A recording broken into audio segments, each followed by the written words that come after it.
Chapter 7: Who They're Actually Fighting. HeyMax doesn't have one set of competitors, it has 7, and it competes with each on a different axis. Let me take you through the ones that matter. Start with ShopBack, because it's the one everybody thinks of first. ShopBack is a Singapore company founded in 2014, 60 million users, 13 markets, $350 million raised from East Ventures, Temasek, and Credit Saison, valued at $1.4 billion as of February 2026, revenue of 133 million Singapore dollars in their 2024 financial year.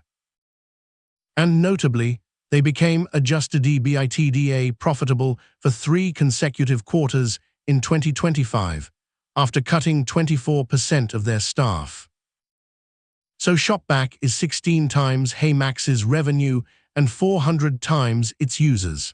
But it took a decade and $350 million and then a quarter of the workforce to get there. That is a very loud cautionary tale about the margin structure of the affiliate model at scale, and it's a strong argument that HeyMax should not simply try to become a bigger ShopBack. Where does HeyMax genuinely beat them? The currency. Cashback is a rebate, miles are aspirational. $1 of cashback costs ShopBack exactly $1. A mile costs HeyMax 1.16 cents and is valued by the customer at anywhere from 1.8 to 3 cents. That is HeyMax's fundamental economic advantage over ShopBack, and it's real. Where does ShopBack beat them? Everything else. Merchants, markets, capital, brand, data, and the ability to simply outbid HeyMax for placement.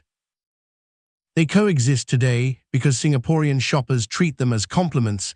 There are blog posts titled literally, "Why I Check Both Before Every Purchase." But that coexistence holds only as long as ShopBack chooses not to launch a transferable travel currency.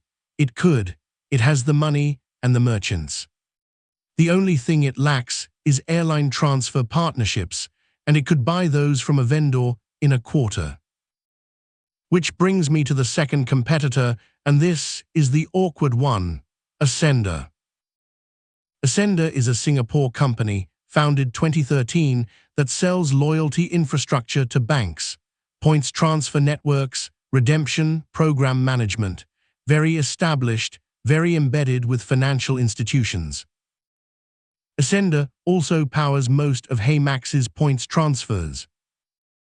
So Ascender is simultaneously HeyMax's supplier, its cost of goods sold, a party with full visibility into its transfer volumes and partner mix, and its direct competitor for exactly the bank customers HeyMax needs to win.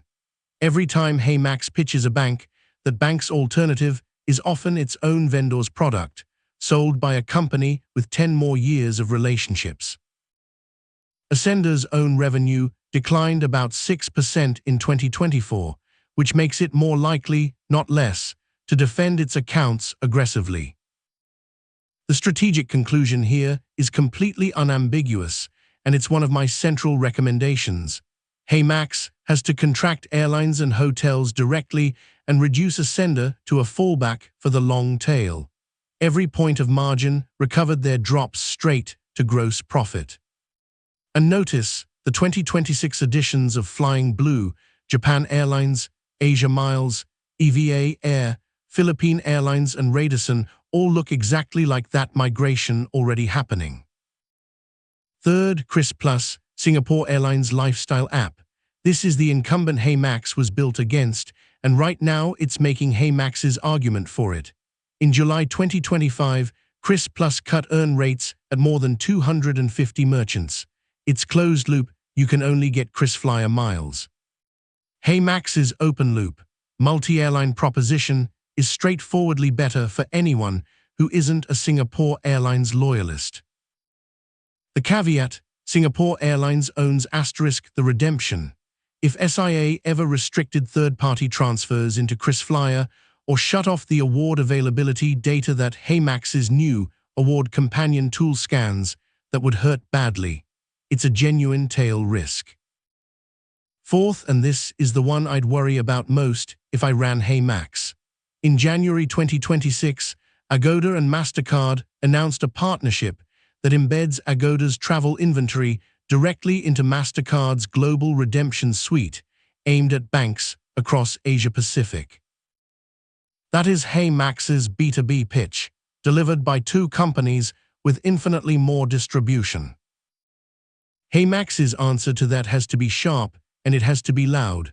A Max Mile is a asterisk transferable currency the consumer owns asterisk. MasterCard and Agoda are offering banks a redemption asterisk catalog. Those are categorically different propositions, and the difference is the whole value of HeyMax.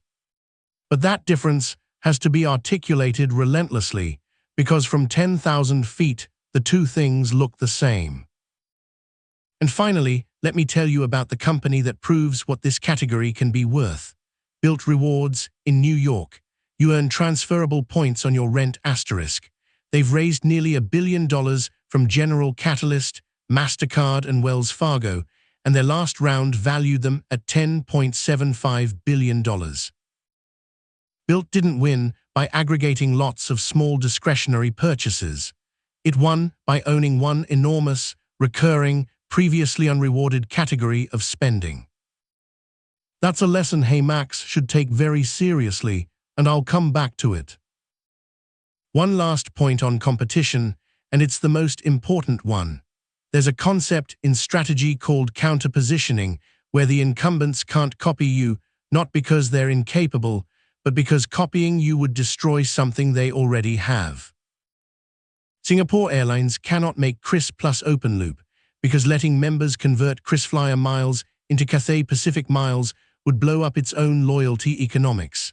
DBS cannot make its points freely transferable to 20 programs without giving up the lock-in that justifies the program.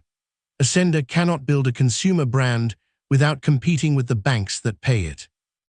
Agoda cannot be airline neutral because it has its own inventory to fill. Every serious incumbent has a reason not to do what HeyMax does. That's the most durable thing about this business, and it's worth more than any feature on the roadmap.